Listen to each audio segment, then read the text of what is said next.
Bien, continuando con el tema, les estaba expresando cómo es la situación y si se fijan ustedes en este cuadro, se nota claramente el tipo de diarrea que tenían este tipo de pacientes.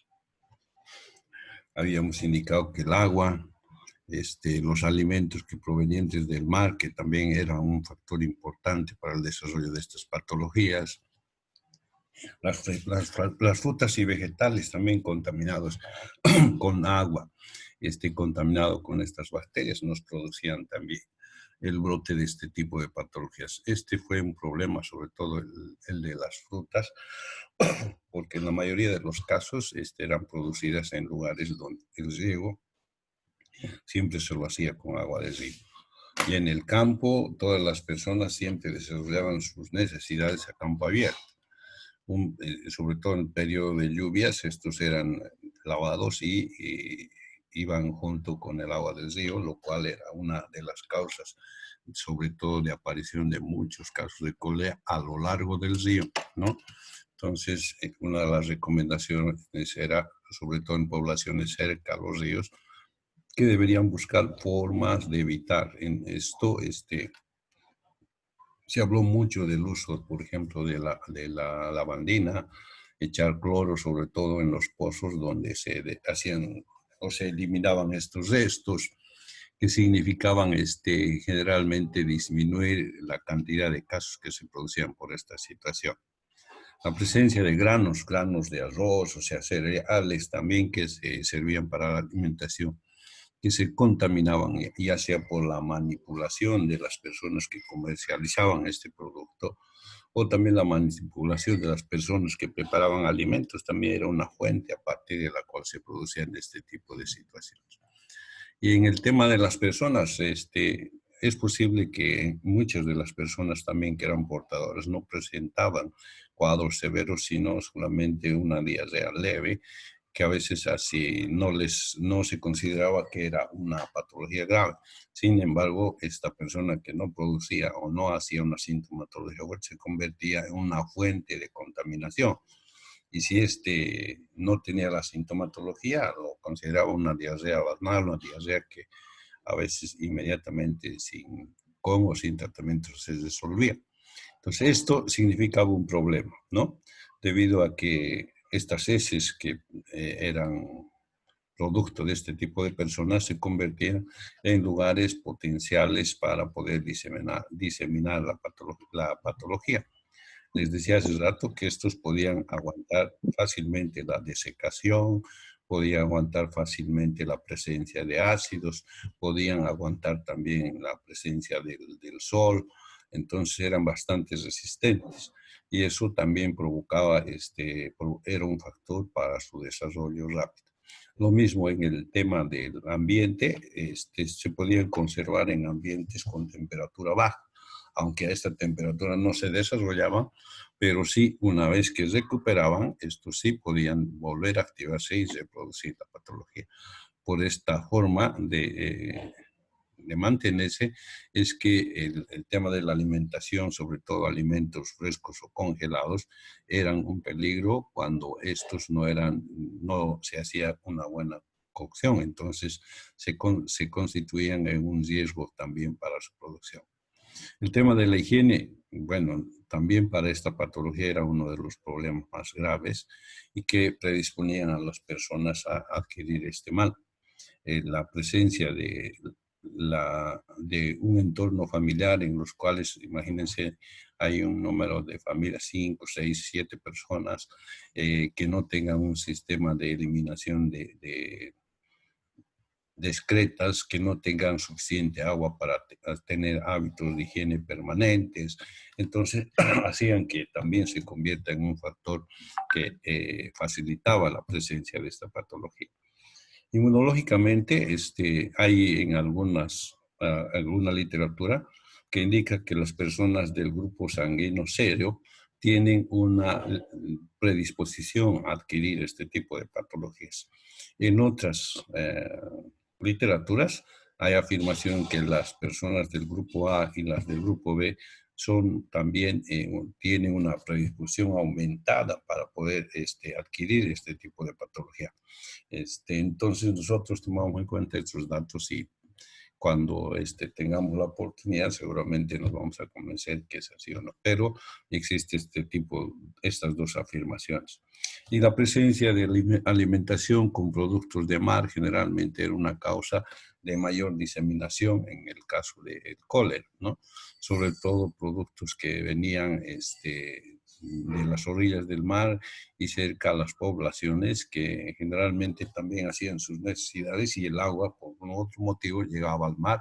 Entonces los animales que venían de este lugar o los mariscos que salían de este lugar se convertían en portadores de la bacteria y personas que se alimentaban, entonces tenían generalmente o desarrollaban la patología. También tiene complicaciones. Entre las complicaciones, una de las más graves es la deshidratación, ¿no? Si la deshidratación no era atendida, si no había una reposición rápida de líquidos, de electrolitos, terminaban generalmente en shock. Y este shock generalmente llevaba a la muerte. Bueno, la causa de muerte en este tipo de situaciones siempre era la deshidratación y extrema, que generalmente había un fallo orgánico total y lo que producía la muerte. Entonces, una de las complicaciones más graves era el shock y la muerte generalmente, debido a la deshidratación. Ya les decía que en algunos casos la deshidratación era tan aguda, tan rápida, que si no se respondía, entonces generalmente se producía la muerte en pocas horas, sobre todo en personas que tenían constitución física delgada, eran personas que no tenían muy buenas defensas y todas esas situaciones. En los temas de prevención, ya sabemos, todas las que estamos utilizando ahora, por ejemplo, también se utilizaban en ese entonces.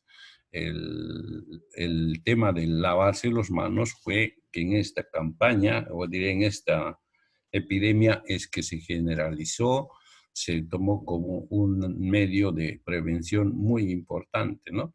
Me acuerdo que aquí en Santa Cruz había un COEN organizado, tenía un departamento de capacitación, de concientización y todas esas situaciones, y que desarrollaban de principio capacitaciones, orientación a las personas mayores, a los papás, trabajadores, las mamás y todo eso. Entonces, pero no daban mucho resultado porque si bien sabían y conocían que el lavado de manos era importante, los papás o los padres de familia no practicaban mucho. Entonces, a alguien se le ocurrió y cambiaron de táctica. Dijeron, enseñemos a los niños a lavarse la mano. Y esto sí resultó porque los niños cuando le decían, vamos a almorzar, hijo. Sí, papá, pero primero hay que lavarnos la mano porque si no enfermamos con cólera. Esta ha sido una estrategia que ha disminuido grandemente la incidencia de estos casos y podríamos decir que junto a las otras actividades de prevención han hecho que la epidemia vaya desapareciendo en forma, en la medida en que el tiempo pasaba, ¿no? Entonces se ha quedado durante un tiempo, ha sido uno de los problemas bastante álgidos para el tema de salud y todas esas cosas. En el tema de prevención también el agua.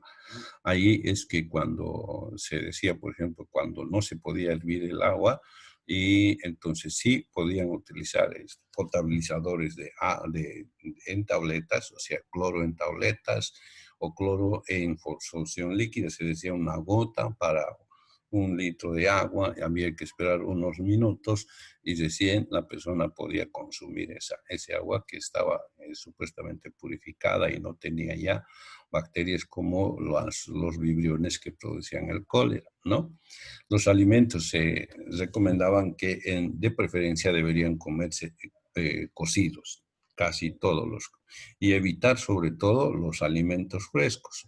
En el caso de las orillas del mar, evitar el ceviche, evitar el sushi, que eran alimentos a medio cocer o sin cocer, en el caso del sushi, ¿no? Entonces también ese tipo de situaciones Actualmente en el tema de la inmunización existe una vacuna, ¿no? Pero es una vacuna que lo utilizan generalmente la gente que va a viajar a un lugar donde existe la patología. Yo voy a viajar a Asia y en este lugar tengo referencia de que hay casos de cólera. Entonces puedo adquirir la vacuna y generalmente es una dosis en forma líquida y hay que tomar por vía oral por lo menos 10 días antes de viajar al lugar. De principio, esta vacuna no se aceptaba porque no tenía, o sea, no se podía ver la eficacia o el buen funcionamiento. Actualmente, la FDA, que es una de las instituciones que maneja sobre todo el tema de medicamentos, de farmacias y todo eso, entonces aprobó y se utiliza una vacuna que viene en forma de líquido y que se utiliza, como decía antes, 10 días antes de viajar a un lugar donde hay o existe este tipo de patologías. La mayoría de los pacientes responden a la terapia, eso es cierto, ¿no? Pacientes que venían en una situación ya de casi colapsando, entonces se hacía la reposición de líquidos y electrolitos utilizando 1, 2, 3, hasta 4 vías y aparecieron, entonces estos sí podían presentar una mejoría. Ya una vez estabilizado se hacía el uso de antibióticos. En este caso se usaba bastante, por ejemplo, el tema del... un momento. La doxiciclina. La doxiciclina, que era un medicamento de primera línea, podríamos decir en ese entonces, que se utilizaba generalmente como profilaxis, como tratamiento también en los pacientes, ¿no? Del mismo había un tratamiento que se utilizaba también la tetraciclina como un medicamento para tratar este tipo de casos y que respondían bastante bien al tratamiento. Aquí el problema era llegar a tiempo para hacer la reposición de electrolitos y líquidos principalmente, ¿no? Esa era una de las causas de la muerte rápida de estos pacientes y cuando no se llegaba a tiempo, generalmente concluían con el fallecimiento. Acá tengo un cuadro de ese entonces, de la forma en que se trató este tipo de epidemia, ¿no?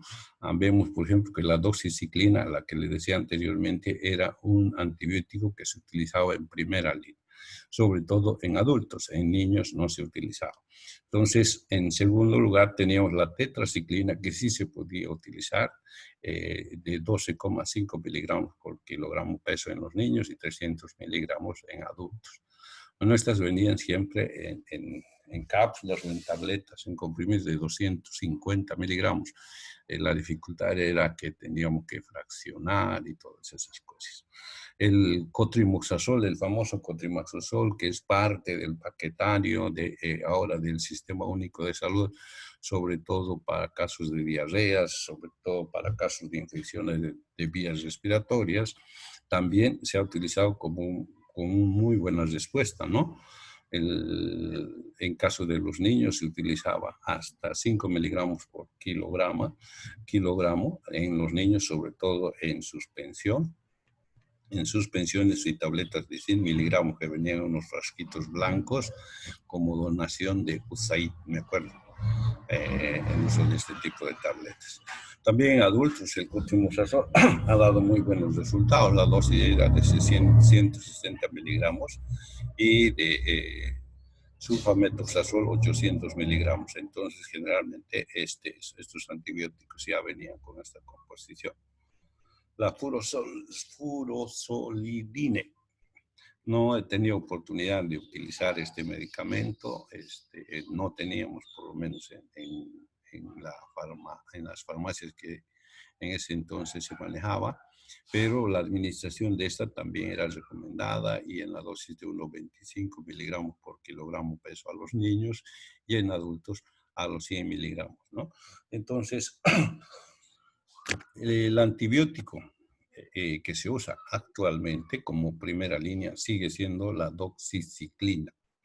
¿En qué patología han visto ustedes que se utiliza la doxiciclina? Para inmunodeficientes. ¿Cómo? Faringoamigdalitis. Sí, en esos procesos sí se utilizan, ¿no? También se utiliza, es una droga que se utiliza sobre todo en los animales, en los canes, sobre todo en cuadros de diarrea, ¿no? Entonces tiene el nombre comercial de Doxibet. Entonces es de uso muy frecuente en veterinaria. Hay otros medicamentos que se han utilizado como la eritromicina, la doxiciclina y otras más que en realidad están en la farmacopea, pero que en ese entonces, o por lo menos en el tiempo que yo estuve por ahí, no usamos. Para nosotros el tratamiento consistía en administración de doxiciclina y tetraciclina, eran los dos medicamentos, aparte del cotrimoxazol, que se utilizaba como un medio de poder resolver el problema.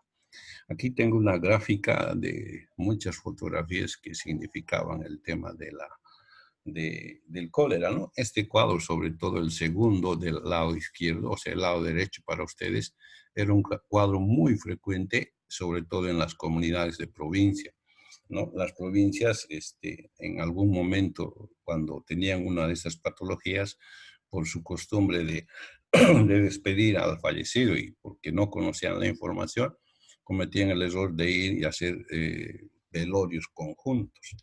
Entonces, al día siguiente sí teníamos no uno, sino 5, 6, 7, 8 personas infectadas con el cólera.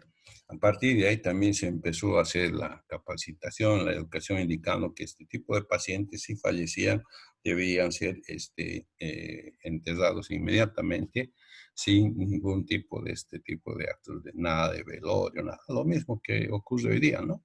Entonces, gran parte de los pacientes que se han producido de principio correspondían a este tipo de eventos, velorios y la falta de conocimientos de la posibilidad de adquirir la patología de este. Bien, hasta aquí alguna pregunta. Ahora sí, quiero que hagan preguntas.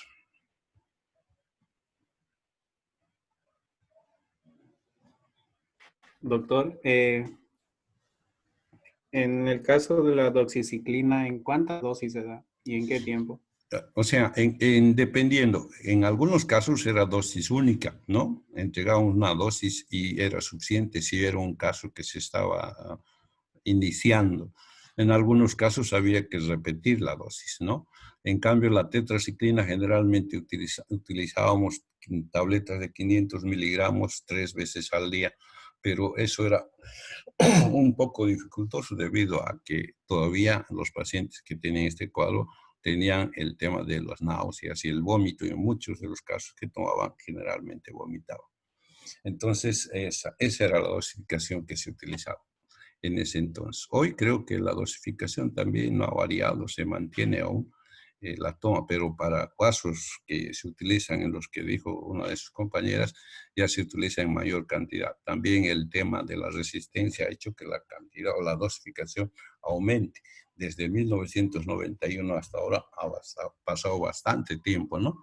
Pese a que es un antibiótico que se utiliza muy poco, no lo usa casi nadie, salvo aquellas personas que ya han presentado resistencia a otro tipo de antibiótico, entonces los médicos acuden a este tipo de antibiótico. Otra pregunta. En la diapositiva, ahorita les muestro, en la diapositiva, aquí tengo acá tengo un link de un video que se produjo en ese entonces, ¿no?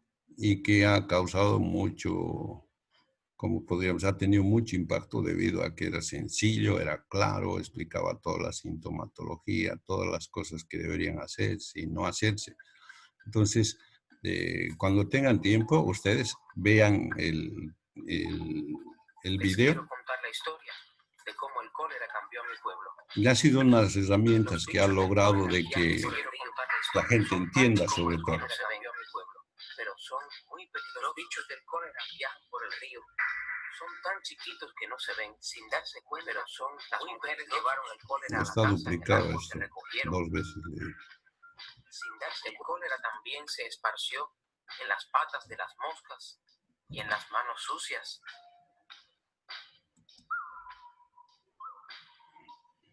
Si nos da tiempo lo vemos. Y nos tragamos los bichos del cólera que estaban en el agua, en la comida y en nuestras manos.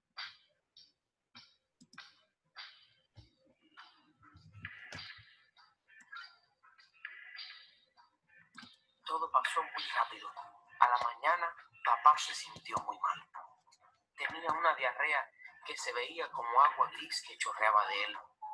Yo me asusté mucho. Salí a buscar ayuda.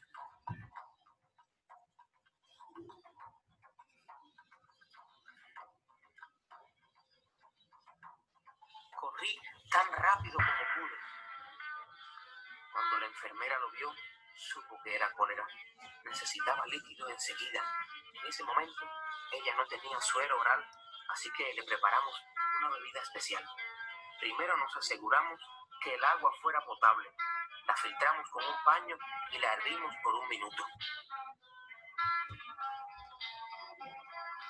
Luego mezclamos media cucharadita de sal y 6 cucharaditas de azúcar en 1 litro de esta agua. Sabía como a lágrimas, no muy salada.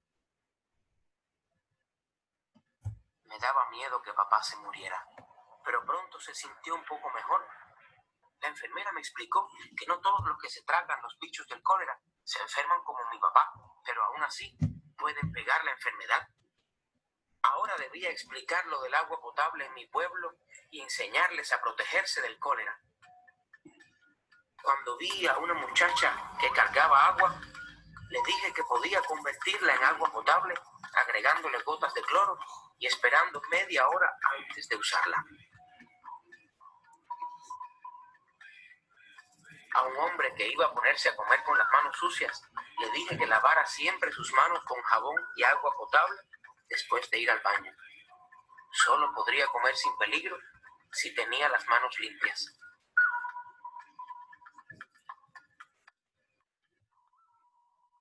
Cuando vi a los vecinos del pueblo esparcir el cólera por el río, les dije que debíamos cavar letrinas lejos del río, por lo menos a 30 metros, para que el pueblo estuviera limpio. A una mamá que cocinaba alimentos sin lavarlos, le dije que debíamos lavarnos las manos y toda la comida. Y después de cocinar, comer la comida caliente y no dejar que se le pararan las moscas. Corrí la voz por el pueblo y fui rápido a buscar a papá.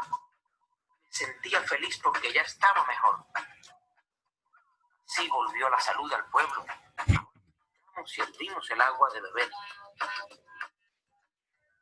Siempre usamos las letrinas y siempre nos lavamos las manos después. Los alimentos se lavan, pelan y cuecen lejos de las moscas.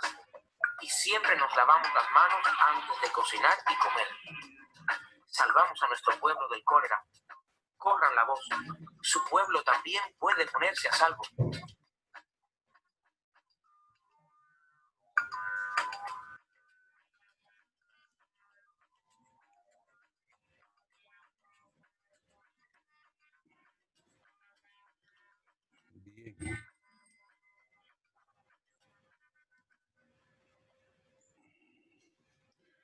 Ignorancia. Algunos creían que la enfermedad se transmitía con la mirada, otros que simplemente pensar en ella conduciría a la muerte. Escritores, ¿Qué fue eso? Una crisis económica. Medidas sociales. ¿Y dónde está eso acá? Europa no entró, sino todo lo contrario. El renacimiento brotaría del horror y de la tragedia. Bien, les decía que este material ha sido un material que se ha producido en ese año, en ese entonces, y ha sido un material bastante bueno porque el idioma, el dibujo, los gráficos ha servido de mucho para, sobre todo, capacitar y orientar a la gente.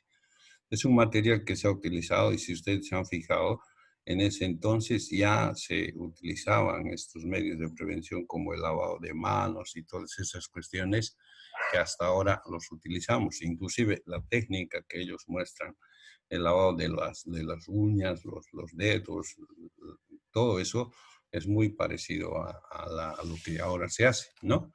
Entonces, de todos modos, cuando estamos viendo este problema, es un problema latente. Tenemos muchos lugares donde hay este tipo de situaciones y el tema de la globalización, el tema de a corta distancia, ¿no? Ahora es muy fácil viajar a China, es muy fácil viajar a Rusia o cualquier país, sobre todo por el transporte aéreo, ¿no?